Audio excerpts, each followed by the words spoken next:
This weekend we celebrate Christ the King, and I will leave you with a simple question, with some clarification. The question is this: is Christ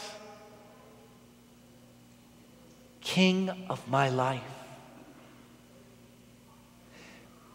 Does he reign supreme in my life? Is he Lord of my life? And the clarification, what does that mean? I mean, sure, we could say the Lord is the Lord of my life and he's king of my heart and I live under his reign, but if that makes no difference in the way we live our lives, then they're just words. And words are not enough. They're not enough. In today's gospel, we find ourselves startled, at least I hope we find ourselves startled, by the fact that it's not just the sins that we have committed that will be judged upon, but it's also those sins of omission. Mother Teresa, Blessed Teresa of Calcutta, summed up today's gospel by saying that we will not be judged on the diplomas that we've earned, or the money that we've made, or the great things we have accomplished, but rather on this: I was hungry and you gave me food. I was naked and you clothed me. I was homeless and you took me in. And she goes on to clarify that people hunger not only for bread, for physical food, but the world hungers for love.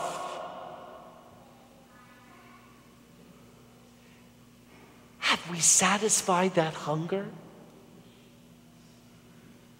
The world is naked not only from clothing, but so many have been stripped of their dignity,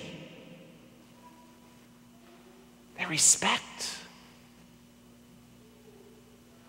Have we clothed them with dignity? People do not just hunger and long and seek out a shelter of brick and mortar, but so much of the world has experienced rejection to the point that they have no place to call home. Do we welcome them? Accept them? These are the things that we will be judged on. The Eucharist that we receive every Sunday draws us into a communion with Christ. We become one body with the Lord.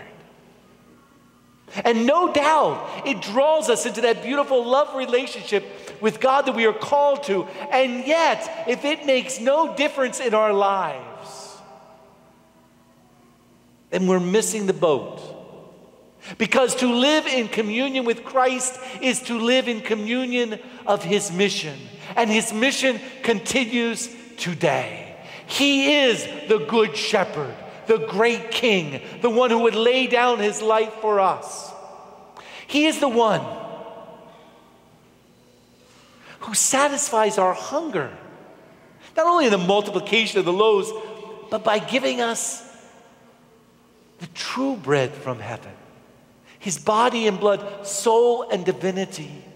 He quenches our thirst, not just by changing water into wine, but rather by giving us life-giving waters that spring up eternal as we are born again and experience that renewed grace every time we go to the sacrament of confession. He brings healing in body and soul.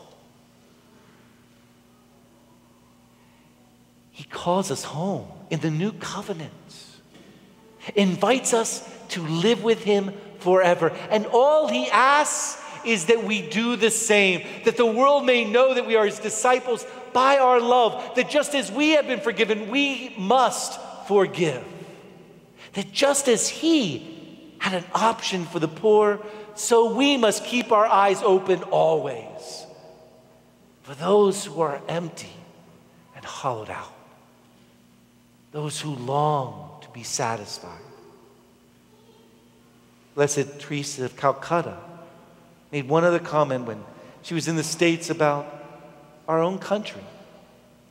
And she said in all her travels, she never experienced such poverty. And she wasn't speaking about physical poverty. Oh, we're rich in the States. But what she was speaking about is our spiritual poverty.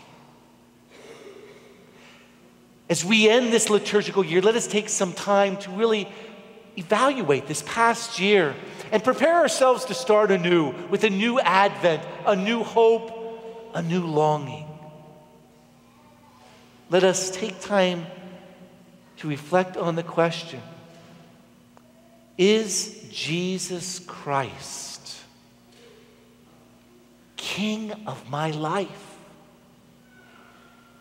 Is he the Lord of my life?